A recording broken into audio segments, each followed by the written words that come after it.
for the best coverage of the Jazz, Utes, and Cougars is right here on The Zone. This is JJ and Alex on 97.5, the KSL Sports Zone. All right, everybody, welcome back. JJ and Alex, 97.5, the KSL Sports Zone.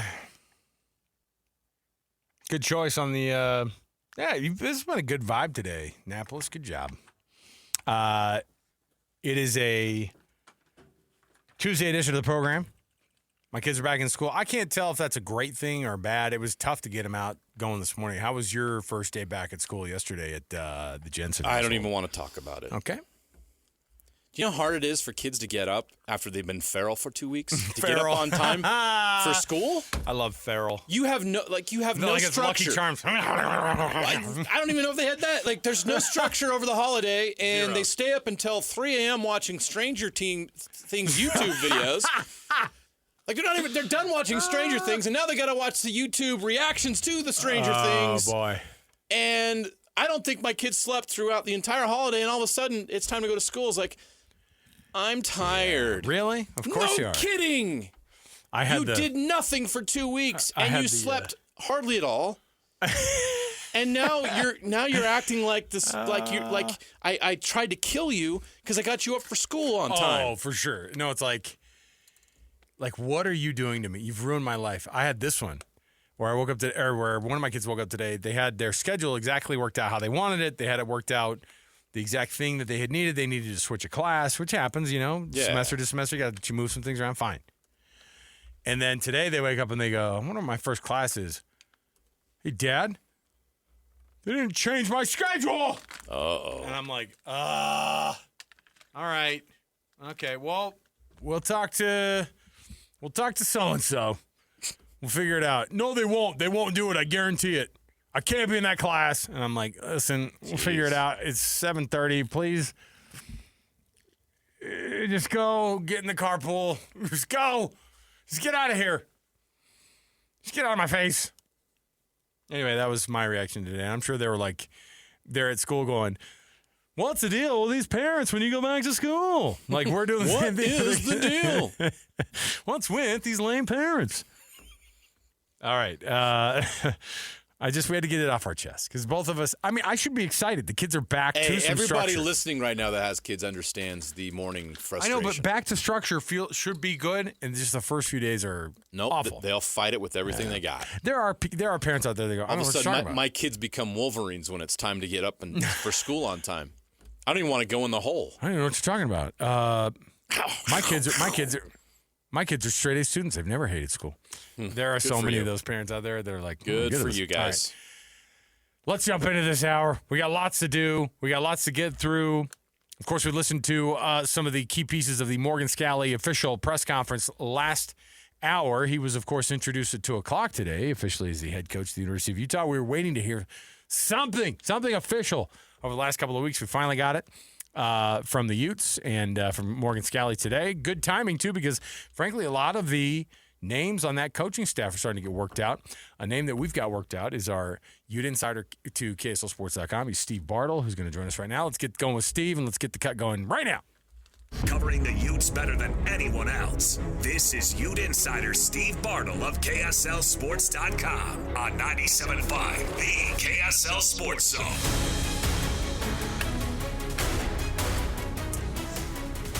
Yes, covering the Utes better than anybody else. He is our Ute insider for KSLSports.com. Steve Bartle on the program here with us. Steve, Happy New Year, brother. Thanks for being with us, man.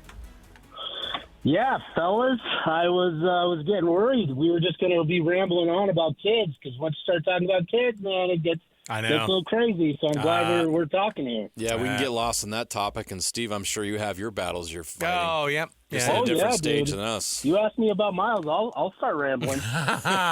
There you go.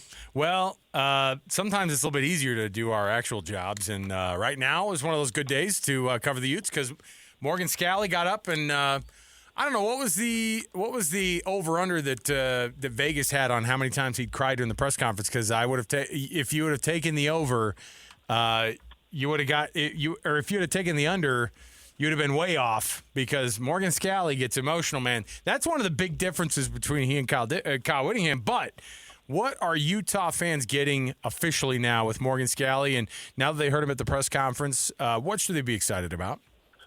Man, you should be excited about a lot with Morgan Scalley. Listening to him today, it was really refreshing to hear a coach speak with, a genuine authenticity that it was just, I caught myself, obviously as a media member, it's our job to share insights from these types of press conferences, right? To share quotes, to share overall general sentiments of what is being talked about. Usually we go to tweets and all of that sort of stuff. And I just found myself captivated by what I was listening to. And that is sort of the effect that Morgan has, is his ability to speak and to, hit on so many different things, right? You talked about the emotion, the crying. He first cracked up when he talked about his wife, and that being his greatest recruiting job. And he immediately followed that up with, listen, I'm a baby. I know I'm a baby, but my team is going to rip your face off. Yeah. That is literally the quote. And I think that just sort of speaks to the type of person that Scalley is, right? There is that emotion.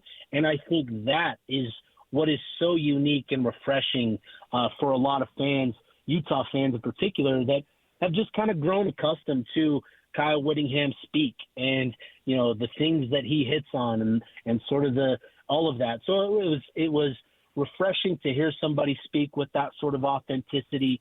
And then there's a lot of belief in him as the leader to lead this program into the next era of whatever college football, whatever college athletics is going to be. We're watching it day by day, week by week, month by month, sort of evolve, right? We're seeing former NBA draft picks return to college and this becoming a professional model little bit by little bit. And I think to have somebody like Morgan Scalley who can embrace that, who can lead Utah through all of that while still being true to who he is, which is a really caring, a really loving human being, I think that is exactly what Utah needs as they move forward into the future.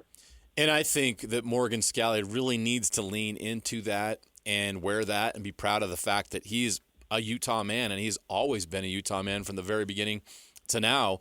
And I don't think there's a lot of coaches out there that can say that, with a few exceptions, where they've been at one place their entire life, both either as their dad played there, or grew up as a fan, played there, coached there. Who else can tell that story of Utah than Morgan Scalley? How much do you think that's going to help him in this process of just being able to say, I am a Utah man, and this is all I know? But how does he make that a strength of his? I mean, it's easy, right? I mean, I told you I was listening to him, and I was captivated listening to him. I mean, you can imagine how that message is going to resonate with kids as he starts to hit the recruiting trail, especially here in Utah, where over the last decade, Utah football has had a lot of success, and it's become a very competitive power conference program. And to now have somebody at the helm that has been through that, has, worked his way from the high school ranks and up through the football program as a player, who's had success, great success as a football player, and now as a coach, and now at the helm, where first and foremost to him is, his relationship with the players and his belief in players. I think that's significant and what's going to become a strength for Morgan Scalley. I think, it's not that he needs to lean into it. He is leaning into it. I think that is what is going to be kind of the calling card of a Morgan Scalley program, is this genuine authenticity and emotion while still being, committed to the foundation of what Utah has built this football program on, right? The things that we've heard for the last 20, 30 years, toughness, physicality, being good, fundamentally sound football players. But I think what was really unique today in listening to Scalley, he harped on all of that, but he made a point that this is bigger than just football. This is about developing men into great people, great fathers. And I think having that sort of perspective at the helm and embracing it and being, forward facing with it all, I think is a really big deal for Scalley as he begins, his tenure at the helm of Utah football. Steve, all the additions, of course, to this program, Morgan Scalley being the biggest one of them, obviously. The subtractions people tend to focus on a lot. We tend to focus a lot on the subtractions, and how are you going to add to what they have and what they're building? What's the biggest challenge for Morgan Scalley? Because he has, I think, all of his staff put together. If we're maybe lacking a defense, no, we've got the defensive line coaches situation. Well, are they missing anybody on this new Morgan Scalley staff at all still that they need to add? The only thing that's up in the air is just sort of they hired the tight ends coach. Kevin McGivern is going to coach quarterbacks. It's just sort of the auxiliary staff, right? So your strength and conditioning coach, making that official. It's your analysts, your support staff beyond that, I think is the next step for Coach Scalley. And, with having Scalley at the helm the last couple of weeks, and his focus was all about finishing the season with his players the right way, and I think there was a great concern that Utah was going to be gutted from a player standpoint, that with the portal opening up, that there was going to be a pretty significant exodus more so on the offensive side of the ball. But I think with the way that Scalley has led this team and the way that he's developed and built relationships with players, that it's helped them to this point. Now, obviously, there are still, 9 days, whatever it is, of the portal being open. And now that the staff is in place, I do think you're going to see more conversation. We're not going to see that, but there are going to be more conversations with players now, and we'll see potential movement moving forward. And I think that can be significant. We've already seen Utah get into the portal and add a few commitments today. So, this staff is juggling a lot, but I think Morgan has done it all with, organization being at the forefront of him being able to handle this. That was something that Coach Whittingham, highlighted as the biggest reason why he'll be successful as a head coach, is just how organized he is as a coach. And I think that's allowed him to sort of navigate everything that's going on, with obviously finishing the season, preparing for the coaching changes, and trying to figure out who his staff members are going to be, getting into the portal, retaining his own players. And I think he's been able to do that because of who he is and just the qualities that he has as a coach. During the press conference, he also was asked a question about I can't remember the context exactly the question, but essentially what he wants his program's identity to be. And he talked about physicality. Of course, that's always been Utah football, but he also mentioned innovation. What do you think he means by innovation? Yeah, I think that was – so I asked the question, right? We know his culture and his identity on the defensive side of the ball, right? Yeah. He talks a lot about his RSNB culture and mindset. Relentless, smart, nasty ball hawks. That's what he's preached over the last however long he's been the coordinator. That has been his culture. And I think there's been a lot of speculation about what he wants on offense. I've talked about it. There's been this belief that he wants to open up the passing game, and he wants to embrace that. And I thought today those two words that he used, physicality and innovation, I think is key and really kind of speaks to what he wants on the offensive side of the ball, because the game is going to remain the game, right? We know what football is built upon. It's built upon physicality. This is a physical sport. This is you can't win at the highest levels in college, in the NFL, at high school without being physical. That has to be the foundation of Utah football. But I also think Scalley talking about being innovative and being at the forefront of, offensive schemes and offensive, philosophies, I think is also really important.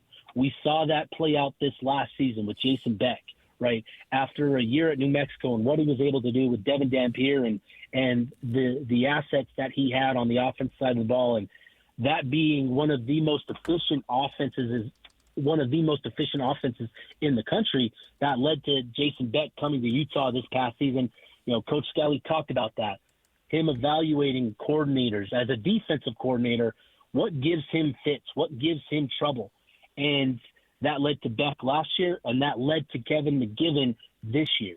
And so I think when you start to dive into what McGivern is as a coordinator, he's had success at San Jose State and Utah State, Oregon State, where it hasn't all come together, and part of that is due to the fact of where he's been, right? Utah State, no offense to the Aggies up there. They've had a lot of success over the years, but in terms of having the totality of talent you need to compete year in, year out, to have really efficient, really explosive offenses, they haven't had that. Same with San Jose State, same with Oregon State. And Utah, it's not going to have the elite talent that other programs are, but it's going to have more. And I think we saw that effect with Beck this last year, where you marry scheme with the personnel that Utah's been able to recruit up there. We saw the impact that can have. And I think with McGivern, there are some really encouraging things where he's had a lot of, individuals, receivers go for big, great success individual seasons, right? 1,000-yard seasons at receiver. I think that's going to be interesting to see how that sort of marries together with the personnel that Utah is going to have going into 2026.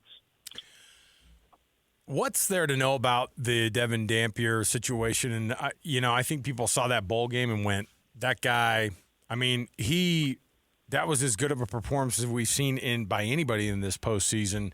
Phenomenal by him. Was that a tryout for something else, or was that solidifying that this is the place he wants to be? We're still waiting on that. I'm still waiting for that official. Weren't we supposed to be getting that at some point? When's he going to tweet out all in? That's what I want. I'm still waiting on Twitter. Remember he said that? Okay, I'll give you some background too. My son saw him at the basketball game with Bird Ficklin the other day up at the Huntsman Center. And he's like, hey, and they took pictures with him, and they were super cool. Him and Bird, I go, hey. And my son sent me the picture. I go, they do hang out. They do. They are best friends.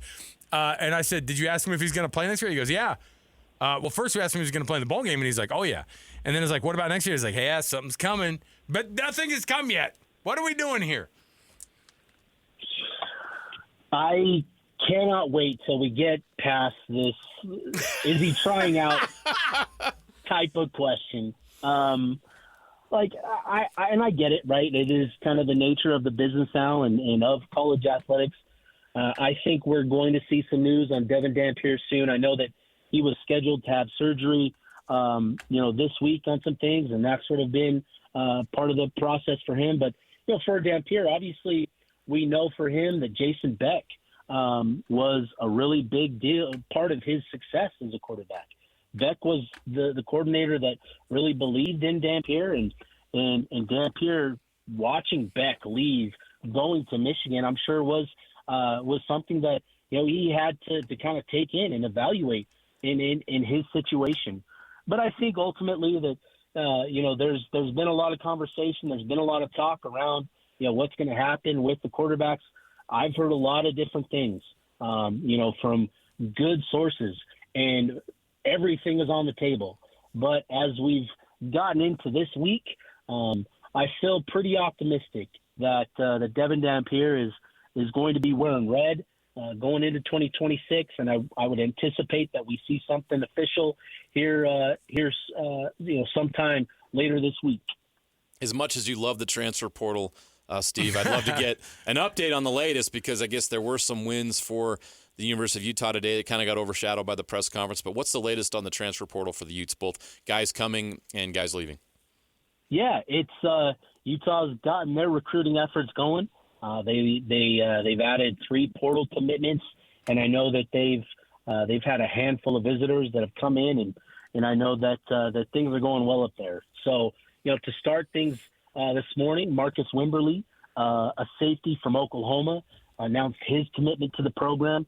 He's a guy that I know is fired up to be playing for Coach Scalley. He was recruited by Scalley, coming out of high school last year, but ultimately committed to Oklahoma. And he redshirted this past season. This is a kid from Arkansas who played both ways in high school, but really projects to that safety position, sort of in a Cole Bishop type of mold, where he's 6'2", he's 200 pounds, good athlete, and I think to add him with what Utah has in that room as well, kind of given the veteran leadership that they have, and Nate Ritchie, who's re-up for 26, Rabbit Evans as well in that room. You've got some other guys, and Nate Tillman. I think adding somebody like Wimberly is a good dynamic. And then the other two commitments that we've seen announced so far, Ethan Day, a defensive end out of North Texas, had a really productive year for them. I think he finished with 7 sacks, and he's a guy that's 6'2", 6'3", 240 pounds. And I've heard that Coach Swan is really fired up about Day and sort of what he brings to that position, the physicality that he plays with, the athleticism that he possesses. I know that there's a really good feeling around Day and adding him to that defensive end room. And then the other commitment they've added so far is Lucas Samsula out of Wyoming. And Samsula is an interesting one because I remember being out there at that game, Utah versus Wyoming. That first half, I give credit to the Cowboys. They played tough. They made it difficult for Utah, and Samsula was a big part of that. He is a high motor type of guy, and plays with a lot of energy, a relentless energy. He's got great size at 6'3", 6'4", 305 pounds. So to add him as a redshirt freshman to this mix, Utah needed to add to that room as well, that defensive tackle room. I really like the addition of Samsula, just having seen him and watched him. I think that's a big one. And then, with what else is on the table, I wouldn't be surprised to see Utah add a couple more commitments, potentially today, potentially, tomorrow, the next day. Utah is all in on recruiting the portal right now, and they're looking to kind of add to some really good pieces at key spots through the transfer portal. So Utah's, they've got their foot on the gas in the portal, and with everything else going on, and we've already seen good things for the program, and I know that they're closing in on a few other key pieces to add to the mix. Well, when that happens, we'll, of course, be dipping in, and you can see the byline of Steve, and he does such a great job covering the Utes at KSLSports.com. Read his byline there. You can get it all going, and we'll get you all excited for all of your Utah coverage. Steve, thanks for the update, man. And I think a lot of people walked out today and were pretty darn excited for what Morgan Scalley is going to bring, and should be a fun time to cover the Utes in the future, man. Thanks for hanging out. No, I appreciate you guys. Thanks so much for having me on. It is, like you said, I think there's going to be a lot of excitement and with the program, and you can already kind of feel it with the fan base. But like I said, I appreciate you guys having me on. Finish strong, fellas. Finish strong. There you go. Thanks, Steve. Steve Bartle. Good advice. I think that's exactly right. The juice that Morgan can bring, there's a freshness today. There's a juice. There's an excitement. It's a different approach. It's not that what Kyle was doing wasn't working or whatever. They just came off an 11-2 season. It's just sometimes change can be good in different ways, and sometimes it's just time. And Kyle Whittingham said it himself. He didn't want to wear out his welcome, and it was time for him. It's time for this program, and it's time now for Morgan Scalley to be the head of it. We'll take a break. We'll come back. Before we do, I want to remind everybody, hey, tomorrow's a Win Ticket Wednesday. Did you know that? Win Ticket Wednesday. You can win big on the KSL Sports Zone with a Win Ticket Wednesday just by dialing in all day long, listening to all the programs, and your chance to win tickets to Toto, Christopher Cross, and the Romantics at Utah First Credit Union Amphitheater coming up on August 21st. Tickets are on sale at livenation.com right now, or you can win them all day it's a on yacht Wednesday. Rock dream, baby. It is. It is. All right, we'll take the break. We'll come back. More to go around the corner. Stay here, 97.5, the KSL Sports Zone. You know what's coming. Your daily deep dive into everything Utah Jazz. It's time. All season long and even in the off season. It's Jazz Daily with JJ and Alex on your exclusive home of Utah Jazz basketball. 97.5, the KSL Sports Zone. Welcome back, everybody. JJ and Alex, 97.5, the KSL Sports Zone. Audio courtesy to John Tesh and the Tesh Audio Group. John Tesh discovered the guitar late in his career. He's out there, you got to do something different. He's like, so the synthesizer's not it anymore, huh? No keyboards? Fine. I'll jam out. John Tesh on his 70th birthday walked out of his his music lair, and he says, you know what I'm going to do? Yeah. I'm going to raise up a cognitive rock. Still with the tuxedo vest on, though. Yeah, that's never going to go away. We're still reacting to the news that John Harbaugh got fired today. Yeah, crazy. Awkward time to be in Baltimore. Now what do you do? Ravens? This is what would have happened, though. Like, what's interesting is that Mike Tomlin was possibly facing the same fate 4 weeks ago. Yeah. If they would have lost to the Ravens, could it have been Mike Tomlin's name Yes. that's being said today? That's how much was at stake in that game. That's crazy. It Two is. guys who are they must be the most tenured coaches. They're the two longest tenured Both. coaches. In the same division. I think they're even longer tenured than Andy Reid. I think Reid's been at the Chiefs for 11 years, but Tomlin's been 21. 21, and then Harbaugh's 18. 18. 18 seasons. And by the way, 180 wins over that time. Not a bad clip in the NFL, 10 wins a season. Crazy. When they are expected to be in the playoffs every year, and they basically were there every year, it's a wild thing to think. One of the guys who's one of the more brilliant minds. When you see a coach like John Harbaugh on the sidelines, you're like, oh, dude. Like, the Ravens are gonna be okay. That's like a little warm blanket there. Same thing with Tomlin. You won a Super Bowl there. So when those guys are not there anymore, wild. So anyway, Jazz Daily, of course. The second round of NBA All-Star voting, the fan vote, has come out, and I saw it earlier today, and I went, okay. Larry Markkinen is at 18th on the list. Now, to me, that was like, ooh. Where do you have to legitimately be? Because we're not talking about him being you're going to get the guys who get voted in and they get 1 million votes each, right? You get Jokic, who's got like 2.5 million, okay? Larry Markkinen is a tenth of that. But he's not Nikola Jokic, and he's not LeBron. He's not going to get those types of numbers, okay?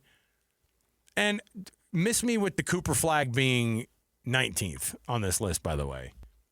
You know, it's great. He's having a decent rookie campaign. I don't think anybody's looking at him and going, he's a first-year rookie All-Star. No one's saying that. Yeah. He's just a name that's big name on a big team, or on Dallas's team, who got a lot of fan votes. By the way, did we see the billboards like we usually see them this year? I didn't see them. No, I haven't seen one. No. Remember, usually it was like, hey, time to vote now. And I always thought that was cool. Like the team's going out there and going, hey. Maybe they have a billboard in China where all the voters are. Hey, JJ cracks the code. Exposing China for their all-star voting bots. JJ has more at 10. I'm a sports investigative journalist. We went to Beijing to find out more. But the reality is what? How close is Larry Markkinen to being named as one of those dudes? I think he's in a great spot. So remember, it's the starters. This is just the starters are named by 50% of fan vote, 25% comes from players, and 25% from the media, and then the coaches select the reserves. Yeah, the reserves this is where isn't like in the past when the the All-Star starters were strictly named by All-Star fan voting. So it helps increase his chances of being named a starter. And then after that, it's all the coaches who obviously game plan for these guys night and night. And I love that because nobody's going to make a better choice than the coaches that go, well, maybe I think they pay attention, but you know what I mean.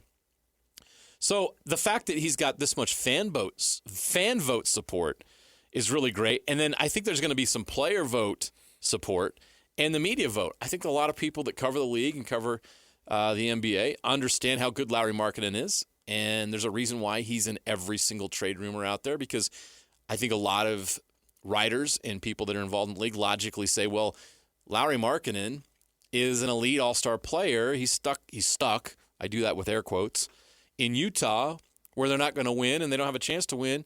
Of course it makes sense that he would be on the trade block and that some teams would be able to go after him. So there's a lot of respect for Lowry around the league. That's why I bring that up, and that's my point. So it's not as hard as it would have been in the past if it was just strictly fan vote. But the fact that he's that high on the fan vote is a great step for him because he can also get a lot of traction in the player vote and media vote. Now, do I think he's going to be named a starter? I don't. There's just too many great players in those spots. But you have to be a top 10 player in the league to get one of those spots. Yep. And is he that? Probably not. But is he top 20? He's a top 10 scorer in the league. I think he's a top 20 player for sure. And I think Keontae's knocking on the door of that. That's what I was wondering next is, like, if Keontae George was playing in New York and is having the year that he's had so far. On a winning team? Or just New York? On a 500 New York Knicks team. No. I don't think it would matter a market. I think what Keontae needs to do, and you saw this, it's a little bit apples and oranges, but Darren Williams, when he first came in the league, he was on a bad team his first year and he didn't start, and so there's perception that he wasn't Chris Paul, and he had to fight that perception. He eventually gradually beat that perception by being consistent for 2 or 3 years, and then all of a sudden he broke through and he was an all-star. Keontae's first year he was the 16th pick in the draft. It was a rookie year. He showed a lot of good things. Last year, it felt like, what is Keontae's role in this league? How good is he going to be? There was maturity issues. There was performance issues, a lack of consistency. He was coming off the bench. So all of a sudden people build these ideas about who you are as an NBA player. Well, he's blown all of that up this year. He's mature. He's talented. He's top 20 in the league in scoring. He's fantastic. But it takes everybody time to come around on that. Plus, you're competing with the other 19 best players in the world. If you're wanting to be considered one of the 24 best in the world, you're competing with 23 more to earn one of those spots. That's not easy to do. And so I think Keontae is going to come short of that. But I think next year, if he plays at this level again and the Jazz win more games next year, which I expect them to, you could see Keontae George become an all-star in this league, which is phenomenal when you consider where he started and where he was selected in the draft. So what I wanted to know, too, is when you look at a guy like him who, by the way, if you just look on a year-on-year improvement, this is the kind of stuff where the NFL goes, we did a random drug test on a guy because they see, I'm not implying anything. What I'm saying is like the difference has been so good. Every category has improved for Keontae George. Every category. And the big one that we talk about is, the points are great. 24.5 right now. Larry Markins is 27.8 on the season still. Like that's phenomenal. There's no reason the guy shouldn't be considered. But Keontae George is shooting 38% from three now. He was 33.5 last year or whatever it was. His field goal percentage is way up, generally, not just 3-point. He's up 10 full percentage points on the free throws this year. Up from 81% up to 90% this year. That's the kind of elite stuff that everybody looks at and goes, what's this guy doing? What's going on in Utah to where this guy has bought in and is now he is, if he has a year like this, 2 more years in a row, you're going to see a guy who's going to be at all-star level. You're going to see a guy who no one's going to wonder if you build a franchise with him being a major piece, right? It's just what it is. He's going to be that guy. And I think Utah Jazz fans are going to be, whatever you're going to end up with at the end of this year, I think bigger than a tanking to get a decent draft pick, I think a bigger deal is that Keontae George has actually turned into something this year that if he plays this way, he's going to be better than a number 5 or 6 overall pick that you could have gotten.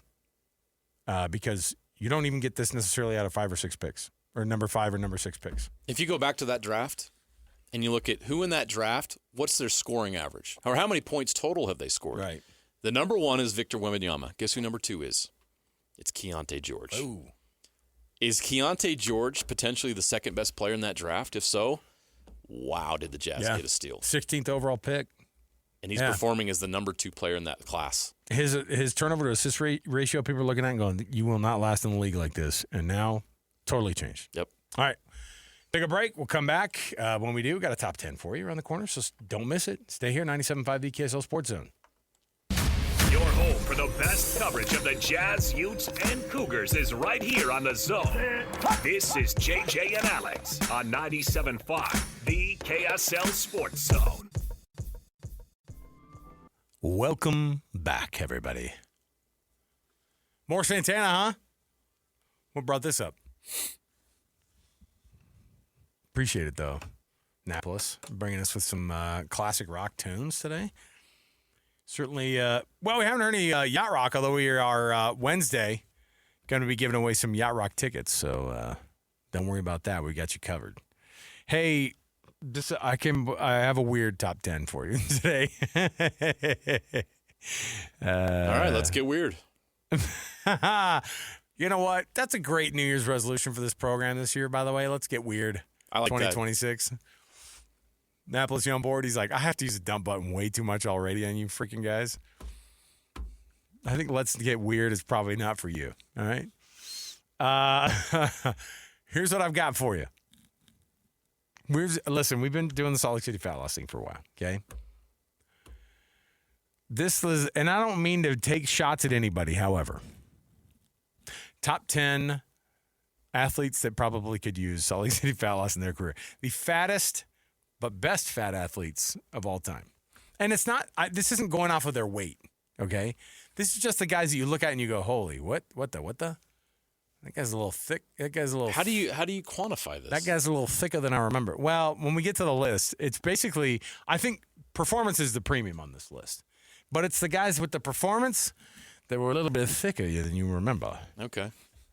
So, thickest football, baseball, golf, whatever it might be, of all time, thick with two C's, top 10. I didn't put this list together, by the way. So don't get mad at me. Don't come at me with with this one. Are you ready? Let me make sure I can see them all here at once for the top 10. I've actually got 11, just because, if it's a fat list, you didn't fit them all in one top 10 list. So on your mark, get set, go. William the Refrigerator Perry. Ding. Charles Barkley. Ding. Okay. Who's another big guy? Vince Wilfork. Ding. Tony Siragusa.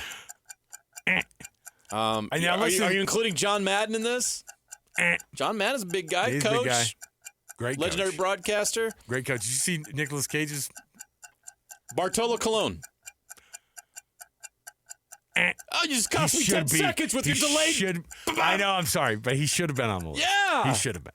Honorable. If you're thinking of a Major League Baseball player that's a little... I know, thicker than you remember. But played a long time? Is Babe Ruth Babe Ruth is on the list. Dang. Babe Ruth. Yeah. Again, performance at a premium here. Oh, man. Who was somebody else that just loved to eat that was in one of the leagues? Who ate himself out of the league? Oliver Miller? Ding! Got it. Yeah, I dug deep on that one. Luka Doncic? I think after his departure from Dallas, he should have been in consideration. You know what? That was mean, but I don't hate it. Nikola Jokic should probably be on the list, right? Like, people look at him and go... I mean, if you told me his breakfast was donuts and a pack of cigarettes, I'd be like, you would think it. That checks. That Serbs. Yeah. I don't know. I think Jokic could be on this list. Now, this one is from